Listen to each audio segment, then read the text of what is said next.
Here we go. It's the Cop Podcast.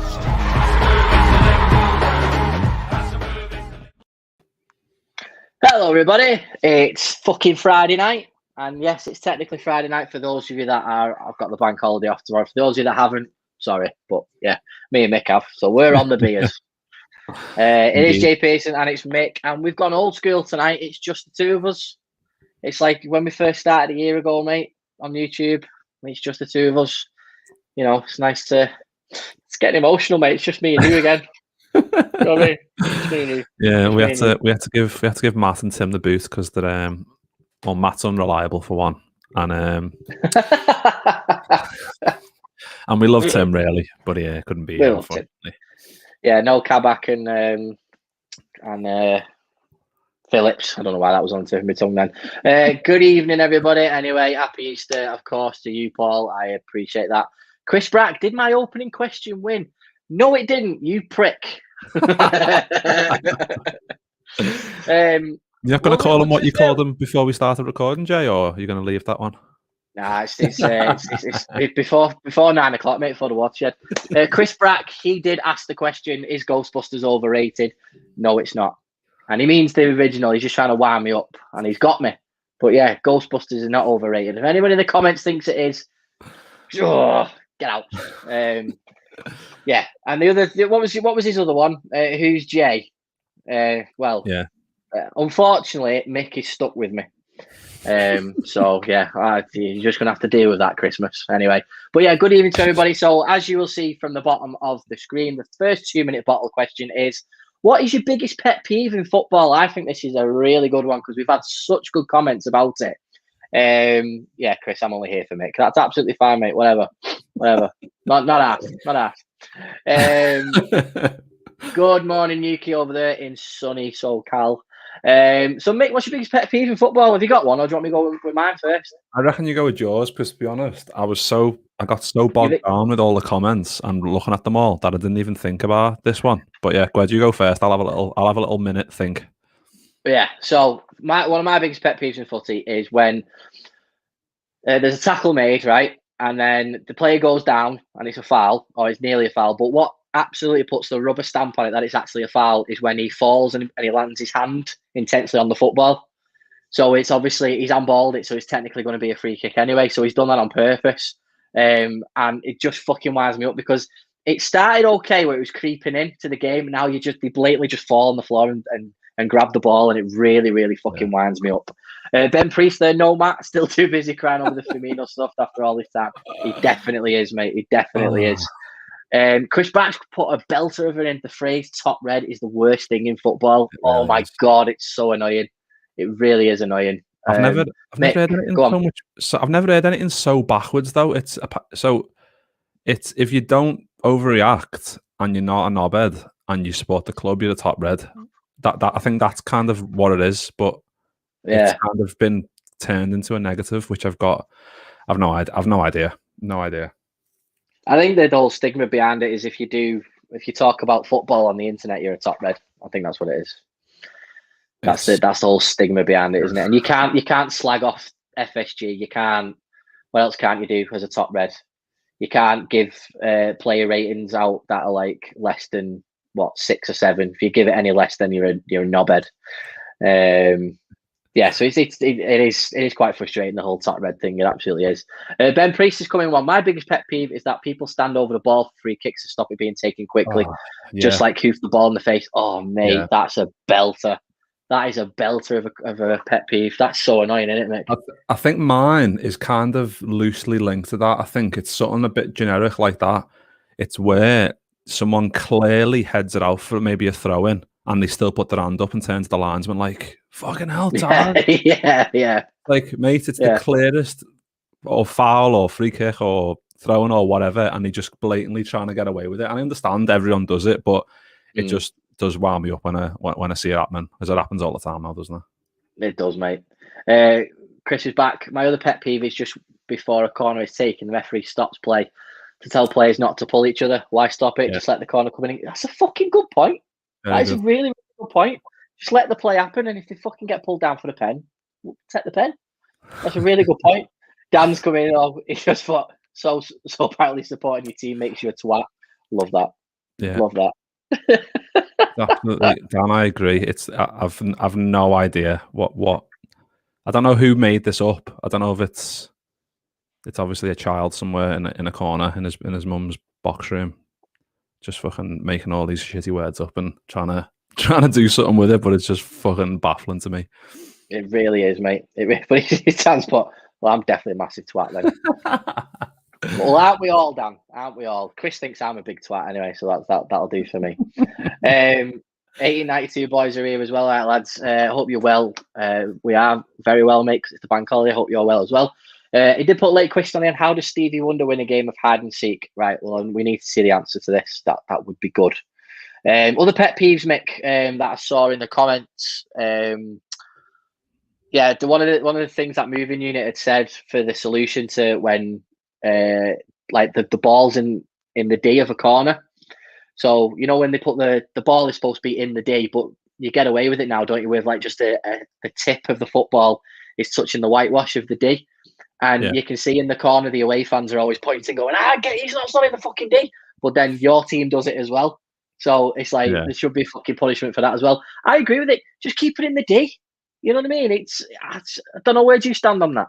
I don't know, because it's clearly a thing where they don't want to put it in there because they've got some kind of superstitious thing that it might, I don't know, suddenly divert. Is it the angle? It's probably like a better angle, isn't it? Because you're further in field and stuff like that. But yeah, it does me. I didn't just get in the day. Was it matter? Yeah, but then like they do that, and then more often than not they take a short corner, and it's like, well, after all that was a fucking pointless venture. But I don't understand it, because I understand the curve of the ball. If it's over a little bit, it's still in. But like you said, when you fans are in the stadium, you just see them absolutely giving them loads of abuse, going, "That's not in, ref, it's not in." And you're like, yeah. But then when your team does it, you're like, ha ha ha. Yeah. So it's hilarious. And we're one of the biggest clubs in the world to score one of the biggest goals in football from a corner. So let's not get too bogged down on it, just in case. And Dan's just said the same thing that we've had as well. The angle, so it's close to the goal. Absolutely spot on, mate. It really is. But again, it's just a little bit of a pet peeve. But keep them coming through the comments. We're going to leave the 2-minute bottle question at the bottom because they are funny. I think that's a really, really good one. So, Mick, we are doing the preview show for the Arsenal game. First instance, mate, are you happy to have the Reds back in action, or are you still thinking, no, I want another week of a break away from the football because of the way we've been playing? Or you're like, fuck it, this is the biggest week of the season for us? Yeah, I think well, I was looking last night because it feels like a distant memory. We've won our last two, haven't we? We beat Leipzig and we've beat Wolves, which was a good win away from home as well. That was a good win. So looking forward to it. Obviously, like we said yesterday on the in the Twitterverse 4th episode, talking about Diego Jota being back and seeing Fabinho back in midfield again. It's nice signs, and it's those two wins have kind of given us a little bit of momentum, hasn't it, in terms of going forward, especially coming to Arsenal away, Real Madrid away. Like, it's going to be, like you said, it is the biggest week of our season coming up. So that's what we all want, isn't it? This is the crunch time. Like, I was speaking to one of my Everton mates before, and he's like, I can't wait for it. I can't wait for quarterfinals, Champions League. Everyone around the world, and in this country especially, I was going to be watching this, because this is what it's all about, getting down to the crunch part of the Champions League and getting towards the tail end of the Premier League, where everyone starts fighting for those positions, and it starts coming into everyone starts getting into the positions that you think they're going to come into. But 9 games left in the league, I think, for us. So what's that? 9 times 3, quick maths. What's that? 27. 27 points to play for. So if we win on Saturday, it's we can take a big step to keeping this momentum going and just trying to win as many games as we can, because we've got an outside chance of still doing it. Obviously, we have to rely on other results. I think West Brom have got Chelsea, so we have to kind of hope for a miracle there. Maybe they take some points off them and stuff like that. But if we just keep getting just keep getting the points on the board, and I think we've got an outside chance of doing it, because we don't want to lose at Arsenal, lose that little bit of momentum, and then obviously going into Madrid, it's still going to be league form out the window. But I still want to do as well as we can in the league to kind of secure that top 4. I don't want to be relying on winning the Champions League to get back into it next year. That's the only thing. No, it's a good point you raised there, mate, because like you said, you don't want to put all your eggs in one basket, but then you sort of want to because you think, right, well, concentration wise and focus. But like I said, top 4 is not out of the question. Like you just said, there's plenty of points to play for. So it shouldn't be a case of that. But one of the things that does worry me when we go to the Emirates is the Emirates itself, because all right, yeah, fans don't really make a difference regardless of when you go to the Emirates anyway. But it's not really been the happiest of hunting grounds for us, has it, over the years? And I do always worry when we go there because, last season, all right, yeah, we'd won the league and we'd switched off, haven't we, by the time we got to the Emirates? But I just feel that I just always get nervous playing at the Emirates, and again, I'm not as confident as I normally would be with a full strength squad and other stuff like that that's going on. But yeah, I'm just very nervous. It'd be interesting to see how nervous everybody else is who's watching. How do you feel about it as well? And yeah, Mick, Emirates. I don't know. I'm like trying to give like the Michael Owen FA Cup final vibes here, just to be like try and give it off. You know what I mean? So it's one of them where, mate, Arsenal they could do us. You know what I mean? It's one of them. It was a surprising result last season, but. Yeah, I just think this international break's come at the right time. Yeah, and like we said, like Hotter being back, Fabinho being back, Firmino's back as well, so more options. We've got, got a bit of form, a bit of momentum in the tank, and like you said, Arsenal could do it because like sometimes you don't know what Liverpool's going to turn up, but I think we've kind of turned a slight corner over the last 2 games. I think I wasn't worried about the Leipzig game as much. I was worried about the Wolves game. I thought that would be more trickier than it was, and we kind of made it look a bit routine, didn't we? We done really well in that game. So I'm hoping we can just take that and just kind of push on from there. And Hotter scoring shitloads. I love the way 1892 just call him Hotter every time now. He's getting a bit of form. He's back from injury. He's scoring for Portugal. He's doing it for us. So I can't wait to see him really, and that's why I think he's got to start, hasn't he, on Saturday? I know Bobby's back, but having Bobby back in the team, in the squad at least, is a boost because the better players we've got on the bench, the better for us, because we can rotate as and when if we need to, and maybe even bring Bobby on for someone else, not the front 3, and just go for it if we need to. Yeah, I mean that Chris has just put a really good point to what I said earlier. It's a while since we knew was the last win under Kenny when he got the full-time job. I don't know, because I know we did win twice under Kenny though, when Morelos scored and gave him the finger, and then Dirk Kuyt scored like a 98th minute penalty. Yeah. But I think that was a draw, that one. So I think Chris is actually right. Yeah, I think it might have been. But fucking hell, that's ridiculous if that's what it is. Fucking hell. We need to check that out. Someone check that out for us, because that's just fucking mind-boggling there.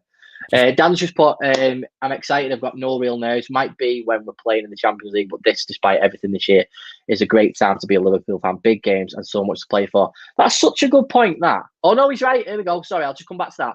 First game of the season, of course, Manny. Manny's first game, of course.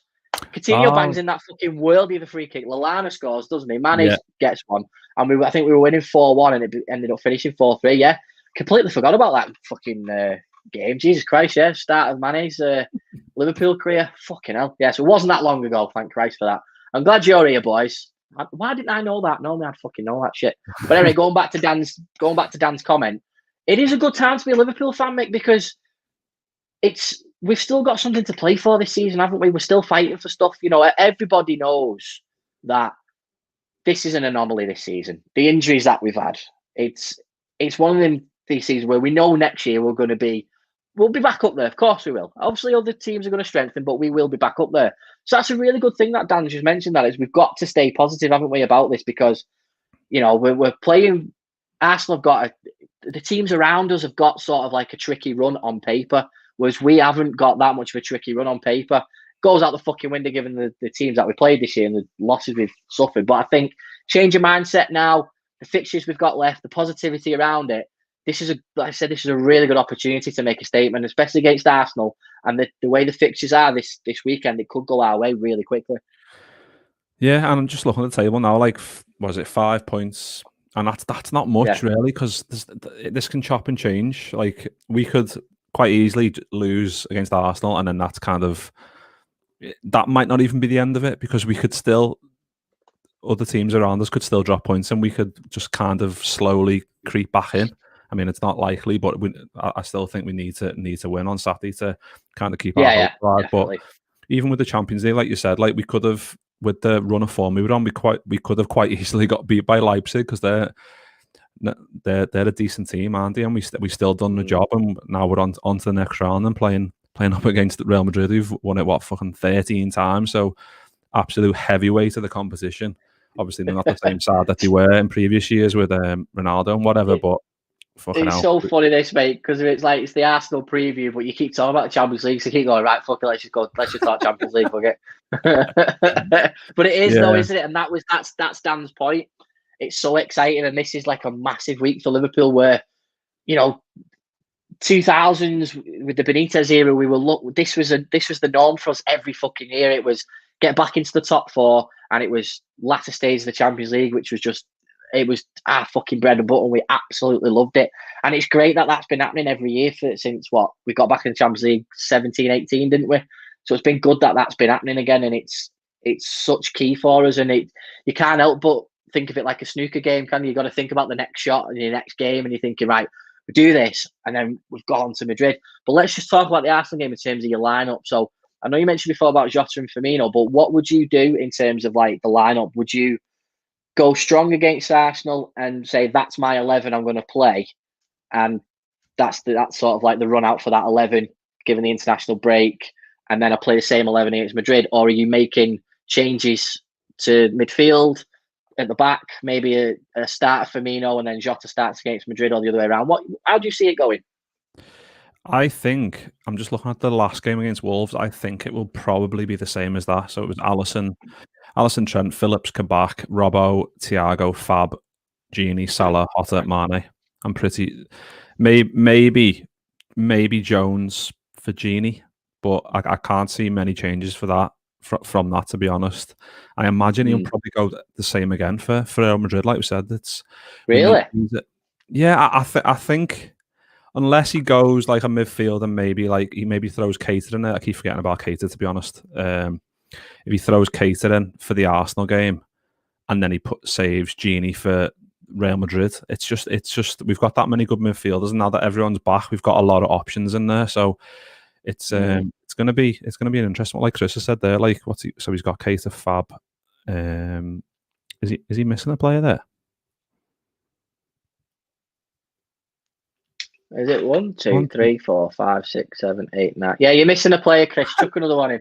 I was like, where's his other midfielder there? There we go. There you go. There's another one. There's another one. There's another one. Yeah, I still think it'll be the same. So Fab sitting, of course. Thiago, and I'd go Thiago and Gini, the normal back four that we're used to now. Alisson in goal, and then I'd go front three as it was in the last game, just to kind of keep the momentum going. I think that's what we need to do, and obviously we can make little changes in the in game. Maybe after 60 minutes, take Gini off, put Keita on, put Milner on, or Jones on. Just little things like that where we can rest them. But I don't see massive changes in both because they're just so key and they come straight after each other. So I think after the Arsenal game, momentum gets us through into the next game, and we just go again. It's like we were last year, where we just kind of on autopilot, just battering teams with pretty much the same team all the time. So I'm hoping that'll be the case. Yeah, true. I like what Dan's put here, mate, where he's put the Alisson, Trent, Phillips, Kabak, Robbo, Fabinho, Thiago, Keita, Salah, Firmino, Jota, and then Gini and Mane come in versus Real Madrid. That's very, very likely that. I do like that. I think putting Jota in when he's in goal scoring form for Portugal and the way he's playing at the minute, I think that's a really, really good shout.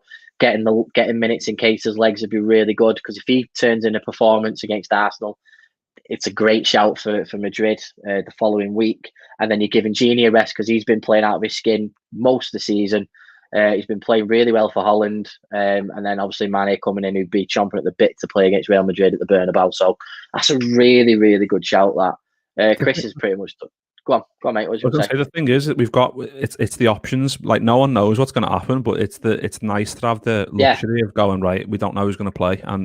But even if it's like Keita or Jones, Milner, Wijnaldum, Fabinho, Thiago, any one of those could go into the three, and we'd be like, right, this is a good enough team to win either of those games. If Klopp's willing to put them into Arsenal, or if he wants to save them for Real Madrid, we know that they're good enough to get the job done, and we can rotate as and when. I think I would probably keep the team pretty much the same for both and change in game rather than doing that. But that's just as likely, and that's what I mean. It's nice to have these options because we've been with Kabak and Phillips now starting to get a bit of an understanding going. We can kind of forget about them and do the other things rather than, because it was usually who's going to play centre half. Like, how many centre half pairs have we had this season? Like 20, is it now?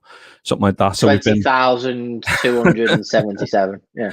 So we've been concentrating on that all season, going, oh, is it going to be Fab and Williams? Is it going to be Fab and whoever else? Is it going to be Hendo and someone else? And now we've kind of got a settled thing there, so we can kind of allow the rest of the team to do it. And Fab back into midfield is key. That we always knew.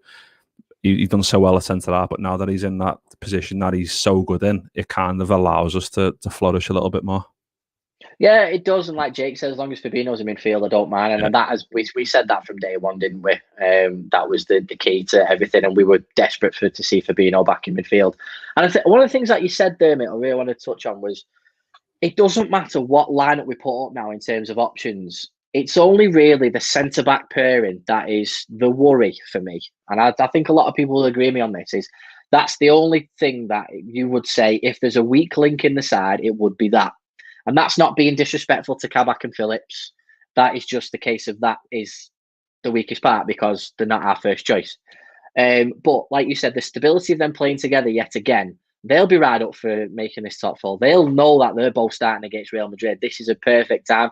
And I swear to God, mate, if we can come through this Arsenal game and the next couple of games where we play Real Madrid twice and obviously the games in between, that is my sort of, not rose tinted glasses, but my goosebumps will start happening again where I think, do you know what, actually, we could actually make top four. We could actually win the Champions League because we're not conceding a lot of goals, are we, with those two at the back?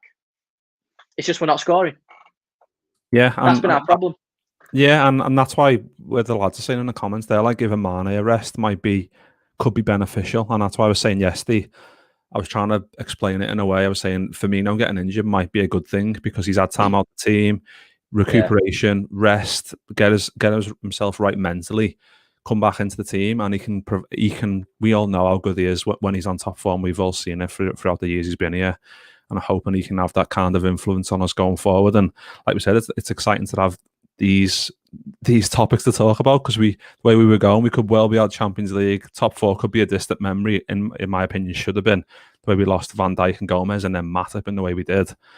It wouldn't have been out of the realms of possibility that we could have just dropped off the face of the earth and went further down the table because of that. That we're still in and around there, 5 points away, is testament to how we've adapted. We haven't adapted in the same way that we usually do in terms of adapting to opposition, going, right, this team, let's set up. If they pose this question, we can get around it. It's more of a just nail down and try and get results. And we've done that in the last two games, which has kind of propelled us to the position we're in. And it proves just how quickly footy can change because it was all doom and gloom, weren't it? And then we've beat Leipzig. Next round, we've beat Wolves, pushed ourselves up the table a little bit, and now got a favourable draw. Yeah, exactly. So it's just little things like that. Footy can change really quick. So we just need to keep the momentum going. And who knows what can happen? Like 2005 Champions League, we should have never fucking won that title. And again, it's a really good point you make there, mate, because stranger things have happened, haven't they? Yeah. And at the end of the day, I firmly believe that if it wasn't for obviously us, the way we went out to Atletico Madrid, we didn't get fucking outplayed by Atletico. Let's face it, we all know that. We all know what happened. I'm not going to go into it. That break happens. We go into that round robin of that Champions League. I don't see another team beating us. I really don't.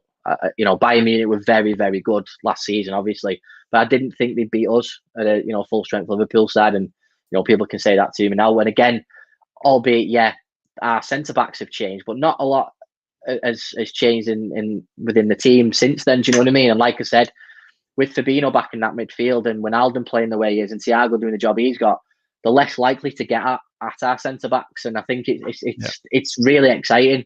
But just coming back to Arsenal, because I know we keep sort of on the tangent of the Champions League, and why not? Everyone's more excited for that game, of course we are.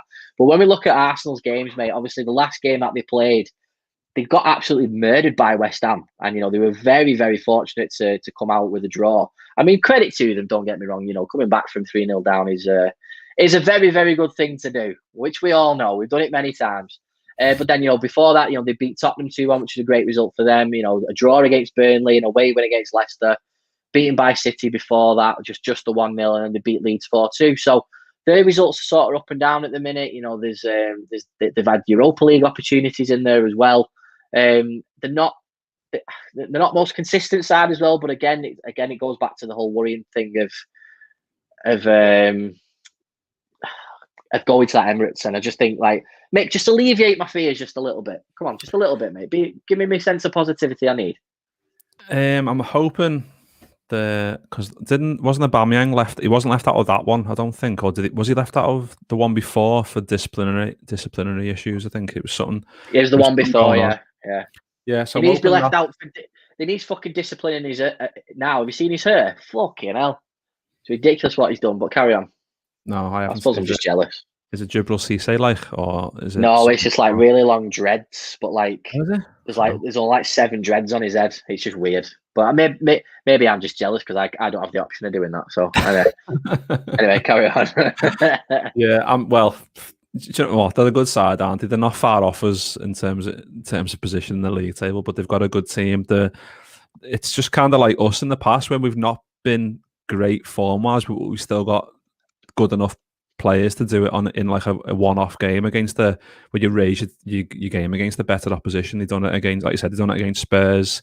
They came back against West Ham, who were doing really well. So we need to be at our best. And if we play like we did against Wolves, I won't be worried. It's just if Aubameyang's in there, I always fancy him to score against us, especially with that pace in behind. Lacazette's always lethal as well, isn't he? They've got Ian, he's pretty in good form. They've got Smith Rowe as well, who's doing pretty well as well. So they've got quite a few danger men that we need to look out for. But if we play, what impressed me most in the last game was the intensity.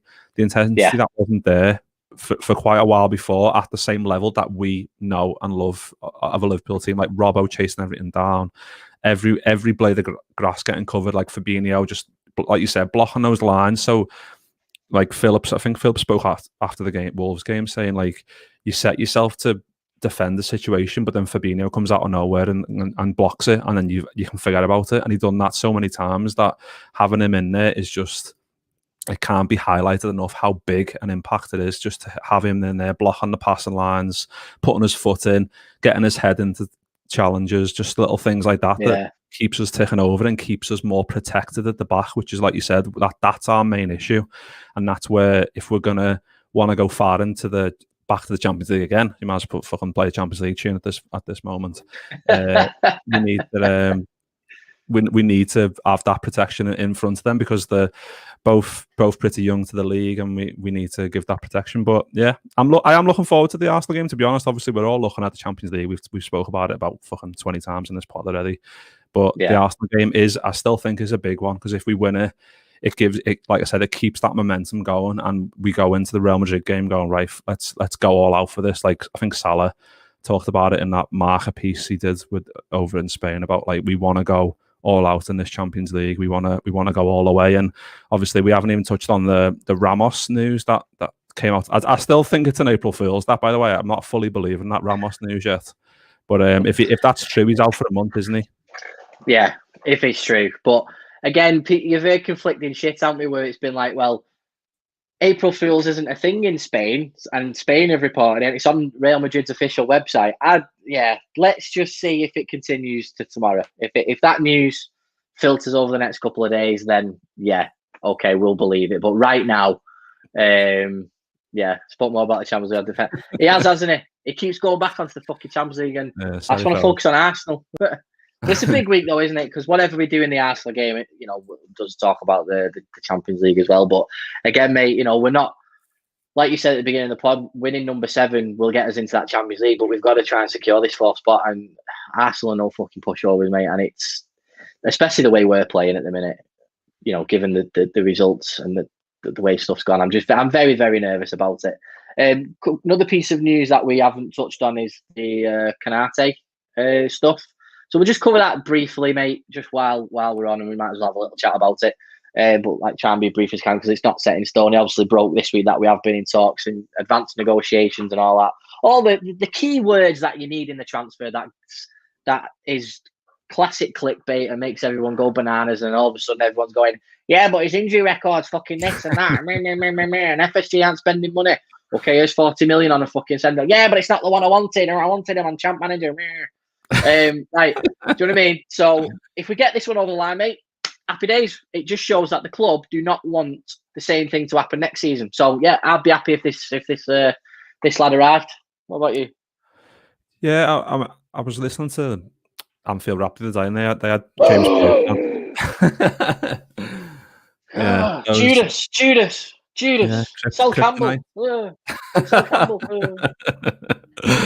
No, because I just saw the James Pearce piece, so I had a little watch, and James Pearce was saying like we might happily have 5. He thinks we'll have 5 centre backs next season, just to kind of give us that little bit of, because if Van Dijk and Gomez and Matip all come back from such long injuries, there's no saying if they'll pick up any muscle injuries after that, and it's to be expected really. So to have 5 might be in our best interest, just so we don't basically have the same shit we've had this year really. So if you have Van Dijk, Gomez, Matip, Kabak, that's the thing though, because it's getting to the murky, because Kabak, and then you've got, if Kanate signs, then you've got Phillips, then you're going, right, what's going to fucking go on there? Because I read something today about trying to maybe get a cut price deal for Kabak, like 9 mil or something, rather than 18 mil or something like that. So that would be very interesting if you get him even cheaper. But oh yeah, Ben Davis as well. Fucking hell, who's that again? Did we sign someone called Ben Davis, or is that he's just like, is he from Spurs, or who's he? I don't know. I think it was just an illusion. I think it was just a tease to like throw out Danny Ings' old squad number just to fucking annoy me because I miss Danny Ings so much. So yeah, I had no clue that is. But yeah, it's right though, isn't it? It's an interesting thing, but I'd rather have more options than not, because if these types of players, I mean, Kabak is still playing for his future. There hasn't been anything set in stone. But I think if you get Kabak and then you get this new fella, you're onto a winner there in terms of squad depth, aren't you? It's what we've always wanted. But again, it's the whole Matip situation, it's the Phillips situation, it's the Gomez situation. So it's and then Coletta Carr, he's been a fucking name that's been it's mad. We can link with everybody, aren't we? Really, because when you need a centre back, you always fucking link with them. When you need a striker, you always link with every fucking striker. You know what I mean? Barcelona have been linked with Haaland again today. Apparently, the Haaland's representatives are in Barcelona right now to talk about a huge deal because all that talk about Messi leaving. Everybody's linked with everybody. It's ridiculous, but yeah. It's positive though, because again, it goes back to the fact that Liverpool are getting business done early, doesn't it? What's Chris saying? Hate to tell you, Jay, but Mick has been all over every pod that's been recorded. I know he has, mate. I know he has. Yeah, well, deserves it though. Look at him. He talks sense. I don't know what I've been on. Chris, you fucking let him know in the comments what he's been on. Chris, tell me my dialogue because I've forgotten. But Chris Brackett, Mick's always listening to the Day Trippers. I am, to be fair. You know what? I like the quiz. Mate, cool. That quiz. To be honest, I had my laptop for work set up. I had that on the telly behind me, and I was like, questions coming up like who did we sign from Coventry in fucking 94, and I was like, I had to pause it. I was like, fuck this, I'm not having the same time frame as you, so I'm going to give myself David Burrows. I'm sure it was like fucking Phil Babb or something like that. Might be Phil Babb. I don't know. Might be David Burrows. That's what I was right. Spoiler for squad number show 6 that's coming back soon. Hey, the last person I remember signing from Coventry was Gary McAllister. Oh, Gary Mack. And we all know what happened there, don't we, with Gary Mack? Yeah, but absolutely, the Day Trippers is fucking brilliant, isn't it? So, Chris, I'm not bothered if he fucking watches that, because I watch it as well. We've all got to support each other the same way you guys are in here as well. But the problem is, I can't always join you live, mate, because it's always past my bedtime. I have to catch it the next day, so all my comments just fucking go dead. But yeah, Mick, we've done half an hour here on this, and a lot of people will probably want to go and get a bevy and stuff like that. So we've covered that. Let's do score predictions. Are you just going to go your normal 2-1 again? I am. I'm going to go 2-1 again. I mean, I think I said 2-0 for Leipzig. So you know what? I'm gonna go 2-0. I'm gonna go 2-0. I'm gonna change. I'm gonna go 2-0. After this 34 minutes and 51 seconds, I feel more positive than I did before. So I'm gonna go fucking 2-0. Fuck it. Bring them on. Fair play, mate. I'm actually going to go with a. Do you know what? I would agree with Paul. Fuck it. Let's do a 3-2. Let's get some goals. We're not going to keep a clean fucking sheet, so let's just win. Don't care by how much. What Dan saying 3-1, Ben saying 3-1. Love that. Chris Kelly just winding. Thought Jay would be more territorial. Absolutely not. Absolutely not. No, because Mick gave me loads of shit for going on the Redmen TV. So Mick, we're both free to do what the fuck we want at the end of it. And to be fair, let's not fucking get territorial. Mick is very good. Mick talks sense. He's got lovely subtle tones. You know, so I could listen to Mick all day. Yeah, I might have had one too many Moretti's, Mick. I think I'm getting too excited. Yeah, but yeah. Chris Brack said Mick loves the Friday Forecast Show. The presenter of the show is sound. No, he's not. He's an absolute bellend. Chris, I'm only joking, mate. I love you. I'm only joking. Let's get some more score predictions. Bracky's gone for 3-0. Mane, Salah, and Kabak. Fucking love that. I'd love Kabak to get a goal. I'm not going to play the song, Mick. Don't worry. UK in Southern California has gone for 3-1. Again, I would.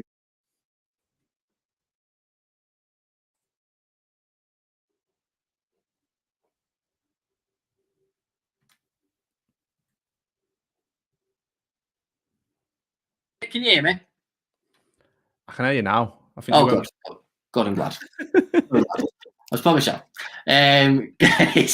Good shout, absolutely. Brilliant.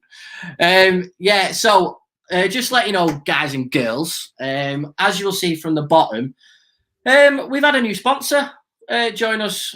Some people you know about it. The support for Manscaped is with the Cop-Out podcast now. So Manscaped are now supporting the Cop-Out podcast, which we are so grateful for. And Manscaped are the best in below-the-waist grooming, shall we say. Manscaped offers precision engineering tools for your family jewels, and it's always a case of your balls will thank you. Manscaped is trusted by over 2 million people worldwide. Join the movement for all your below-the-waist grooming. We've got a special code, COPITEPOD, and it gets you 20% off as well. There's always been funny stories, and there's been talk about do you actually shave your balls and all that sort of stuff. And one of the great things as well, they are working with a charity for prostate cancer as well, and testicular cancer. So it's really, really good cause as well. So if anybody that is interested in getting one of those, please use the Cop-Out Pod for 20% off. And also as well, you can use it on your beard as well. But don't wash it first, you know what I mean? It's one of those things. So yeah, so you'll start to see a bit more Manscaped stuff coming here, because we do want to support the cause as well for charity as well. So it's really important that we get involved with that, because not enough men talk about mental health. They don't talk about the feelings in terms of stuff like that happens to them in their life like that. And that is part of what Manscaped are looking to do. So it's really, really proud that they approached us for that. So that's brilliant. Paul wants some pics. Don't you worry, mate. There will be no pics. Straight. I'll send all my back catalogue, Paul, of what I've got from Jay so far. So I'll send you that, mate. Don't worry. Brilliant. Well, that is it, guys. We've done 38 minutes. We've done a little bit longer than we thought, but that is down to you guys in the comments for being fucking brilliant and showing us some love and showing some amazing comments. And we really appreciate everything that you've done to support us this week and every week. We really do appreciate it. So yeah, it is the bank holiday weekend. You know, if you've not subscribed already, please do. Please like the video and share it to your mates. There's some fantastic content of LFC there. It's not just us. There's a shitload of fucking good stuff. We've mentioned a few on here as well. And there's loads of stuff in the comments as well about that. Yeah, so enjoy the game. Enjoy the bank holiday weekend. And we'll be back for the team news on Saturday. And then we'll be back straight after the game. And hopefully we've got a nice cheeky win. Yeah, and I'm going to play you out with my Ramos video again. Whether that pisses you all off, I don't care. I find it funny. I was creative. I enjoyed it. And yeah, we'll see you Saturday. Up the Reds. What, you think you can rely on that crane crap? Well, I did pretty well with it last time. Hey, wake up and smell the coffee, Mr. LaRusso. Last time you weren't fighting this. You don't get it, do you? Visualize. This is not a bunch of sticks and pipes anymore. This is a living, breathing, fighting machine that wants to detach your head from the rest of your body.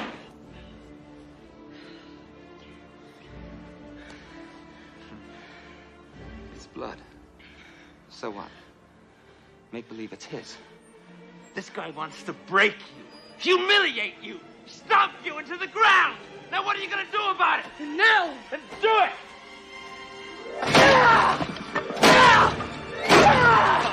Yes! You did it! I did it! You did